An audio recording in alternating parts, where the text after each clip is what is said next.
Like کریں، subscribe کیجیے، bell icon کو دبائیں تاکہ ہماری ویڈیو سب سے پہلے آپ کے پاس پہنچ سکے۔ صلی اللہ علیہ وآلہ وسلم کو دین کے قریب لانا بہت پسند ہے، بلکہ یہاں تک فرمایا گیا کہ غار میں بیٹھ کر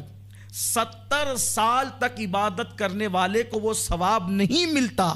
جو ایک لمحہ دین کی تبلیغ کرنے والے کو اللہ ثواب عطا فرماتا ہے، جو ایک لمحہ دین کی دعوت دینے والے کو اللہ ثواب عطا فرماتا ہے۔ بلکہ میرے آقا صلی اللہ علیہ وسلم سے پوچھا گیا کہ یا رسول اللہ صلی اللہ علیہ وآلہ وسلم، کیا شہیدوں سے بھی بڑھ کر کسی کا مرتبہ ہے، شہداء سے بھی بڑھ کر کسی کا مقام ہے؟ تو آقا کریم صلی اللہ علیہ وآلہ وسلم نے فرمایا، ہاں، میری امت کے کچھ لوگ ایسے ہیں جن کو اللہ نے شہداء سے بڑھ کر مقام عطا فرمایا ہے، لیکن وہ کھاتے پیتے بھی ہیں، سوتے بھی ہیں، شادی بیاہ بھی کرتے ہیں۔ صحابہ کو حیرت ہوئی، یا رسول اللہ، وہ سوتے بھی ہیں، کھاتے بھی ہیں، شادی بیاہ بھی کرتے ہیں، پھر ان کا مرتبہ شہیدوں سے افضل کیوں ہے؟ تو میرے آقا صلی اللہ علیہ وآلہ وسلم نے فرمایا، اس لیے کہ وہ اللہ کے دین کی خدمت کرتے ہیں، وہ امر بالمعروف نہی عن المنکر کرتے ہیں، وہ نیکی کا حکم دیتے ہیں اور بری باتوں سے منع کرتے ہیں، اس لیے اللہ نے ان کے مراتب کو شہداء سے بڑھا دیا ہے۔ ہمارے جوانوں کی ذمہ داری ہے کہ خود گناہ سے بچیں اور دوسروں کو گناہ سے بچائیں، لیکن جب ہم خود ہی گناہ سے نہیں بچتے تو ہم دوسروں کو گناہوں سے کیسے بچا سکتے ہیں؟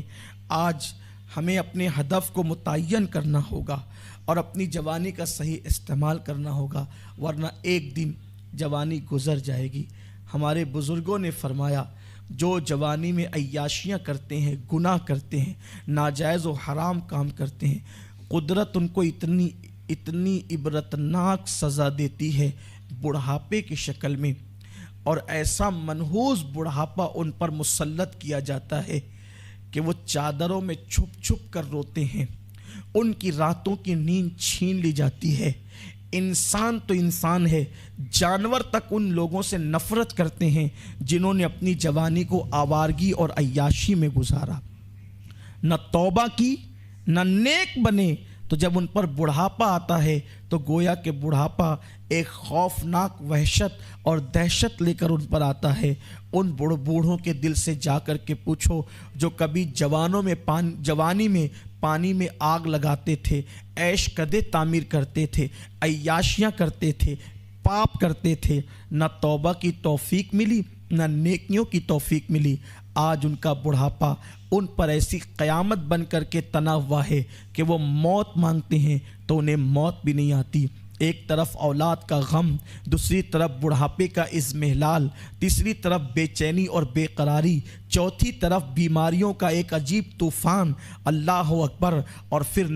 نفرتوں کا ماحول۔ جائیں تو کہاں جائیں، کس کے پاس فریاد کریں؟ یاد رکھنا، کبھی کبھی کسی بندے پر قدرت ایسا وقت بھی لاتی ہے کہ وہ توبہ کرنا چاہیں تو قدرت اس کی زبان سے توبہ کے الفاظ کی توفیق بھی چھین لیتی ہے اور اس کو کبھی توبہ کی توفیق بھی نہیں ملتی۔ اے میری قوم کے جوانوں، راتوں کو رنگین کرنے والوں گناہوں سے، عیاشیاں کرنے والوں، زنا کے اڈوں پر اپنی راتوں کو، جوانی کی راتوں کو، خوبصورت اور حسین راتوں کو تباہ اور برباد کرنے والوں، اپنے باپ دادا کی کمائی ہوئی دولت کو گناہوں کے اڈوں پہ خرچ کر کے بے شرمی کا مظاہرہ کرنے والوں، اچھی طرح یاد رکھنا، صدا دور دورہ دکھاتا نہیں، گیا وقت پھر ہاتھ آتا نہیں۔ ایک دن اپنی جوانی کو ڈھونڈو گے، تلاش کرو گے، لیکن وہ جوانی کروڑوں روپے دے کر بھی ایک لمحے کے لیے پلٹ کر کے نہیں آئے گی۔ اس سے پہلے کہ جوانی کے خوبصورت لمحات چلے جائیں اور نحوست والا بڑھاپا کچھ لوگوں کے لیے رحمت ہے، ان کے لیے رحمت ہے جنہوں نے نیکی میں جوانی گزاری۔ ایسے بوڑھوں کی شان تو یہ ہے کہ میرے آقا فرماتے ہیں ان بوڑھوں سے اللہ بھی حیا فرماتا ہے، ان کی دعا بھی اللہ رد نہیں فرماتا۔ اگر ان سے کبھی گناہ ہو جائے، جو جوانی میں گناہ نہیں کرتے تھے، اگر بڑھاپے میں کبھی ان سے گناہ ہو جائے تو اللہ فرشتوں سے کہتا ہے میرے اس بندے کا گناہ مت لکھنا، کیونکہ اس نے اپنے دامن کو جوانی میں گناہوں سے بچایا تھا۔ اندازہ تو فرمائیں، لیکن ان لوگوں کے لیے جنہوں نے جوانی آوارگی میں، عیاشی میں، اللہ کی نافرمانی میں اور خدا کے غضب کو دعوت دینے میں گزاری، قدرت ان پر ایسا منحوس بڑھاپا مسلط کرتا ہے کہ پھر وہ توبہ کرنا چاہیں تو پھر ان کو توبہ کی توفیق بھی نہیں ملتی۔ ایک آخری بات عرض کر کے میں اپنی گفتگو کو تمام کرنا چاہتا ہوں۔ بہت سارے لوگ یہ سوچتے ہیں جوانی کو آوارگی، عیاشی، گناہ، پاپ میں گزار دو، جب بوڑھے ہو جائیں گے ہاتھ میں تسبیح لیں گے، مصلی پہ بیٹھیں گے۔ میں نا امید نہیں کرنا چاہتا، اللہ جس کو جب توفیق دے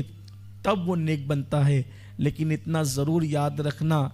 جب بوڑھے بیل کی جو چلنے پھرنے کے قابل نہ رہے اگر قربانی کی جائے تو قدرت اس قربانی کو پسند نہیں کرتی۔ جب بوڑھے بیل کی قربانی قدرت پسند نہیں کرتی، لاغر اور چلنے پھرنے کے قابل نہ رہنے والے جانور کی قربانی قدرت پسند نہیں کرتی، تو وہ بڈھا جس نے جوانی میں زنا کے اڈوں کو وقت دیا، شراب کے اڈوں کو وقت دیا، تاش کے پتوں کو وقت دیا، اور جب کسی قابل نہیں رہ گیا تو بچی کچی بڑھاپے کی چند سانسیں اب اگر اللہ کے نام کرنا چاہیں تو وہ غیرت والا خدا جو بڈھے بیل کی قربانی قبول نہیں کرتا اور پسند نہیں فرماتا اس کو، تو اللہ تعالیٰ یہ عیاشیوں سے جب کسی کام کی زندگی نہ رہی تو ان چند سانسوں کو میرا اللہ کیسے قبول فرمائے گا؟ اس سے پہلے کہ قدرت کے فیصلے ہو جائے کہ قدرت تمہیں مردود کر دے، رب کی بارگاہ میں توبہ کر کے قبولیت کی طرف آؤ۔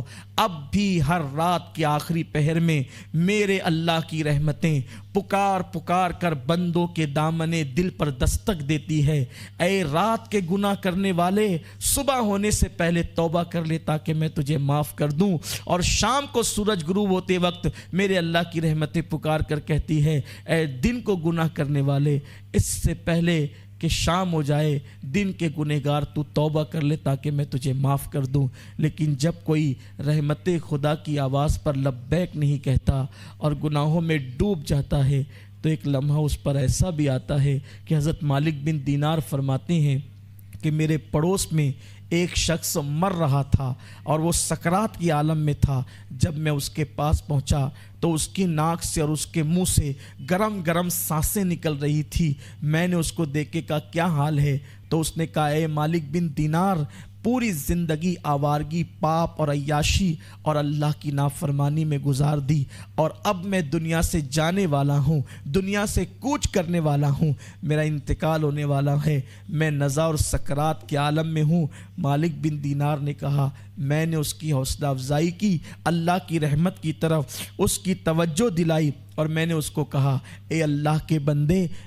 توبہ کر لے، اللہ تجھے معاف کر دے گا۔ حافظ ابن الجوزی لکھتے ہیں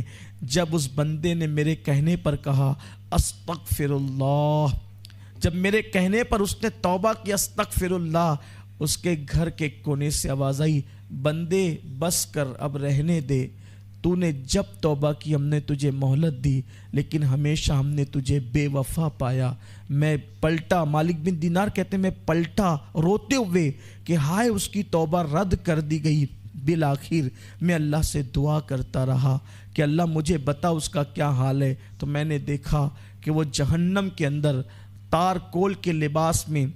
عذاب الہی میں مبتلا ہے۔ میں نے پوچھا کیا حال ہے، آخر تیری توبہ قبول کیوں نہ ہوئی؟ اس نے کہا میں توبہ کرتا تھا پھر توڑ دیتا تھا، پھر توبہ کرتا تھا پھر توڑ دیتا تھا، پھر توبہ کرتا تھا پھر توڑ دیتا تھا۔ آخر میرے اللہ نے مجھ سے کہا اے بندے میرے ساتھ مذاق نہ کر، میری رحمت کا مذاق نہ اڑا، اور بالآخر جو میرے ساتھ معاملہ کیا وہ آپ کے سامنے ہے۔ میرے آقا صلی اللہ علیہ وسلم کے دیوانوں، ہمیشہ وقت نہیں ملتا، ہمیشہ ٹائم نہیں ملتا، ہمیشہ مہلت نہیں ملتی۔ آؤ اپنی جوانی کو برباد ہونے سے بچا لو، اپنی زندگی کو برباد ہونے سے بچا لو، خود بھی گناہ سے بچو، دوسروں کو بھی گناہ سے بچانے کی کوشش کرو۔ میں اپنے اللہ کی بارگاہ میں دعا کرتا ہوں کہ میرا کریم سب سے پہلے مجھے اور آپ سب کو گناہوں سے محفوظ رکھے، اور اللہ ہماری زندگی کو بامقصد بنا دے، ہماری جوانی کو بامقصد بنا دے۔ آؤ میری قوم کے جوانوں،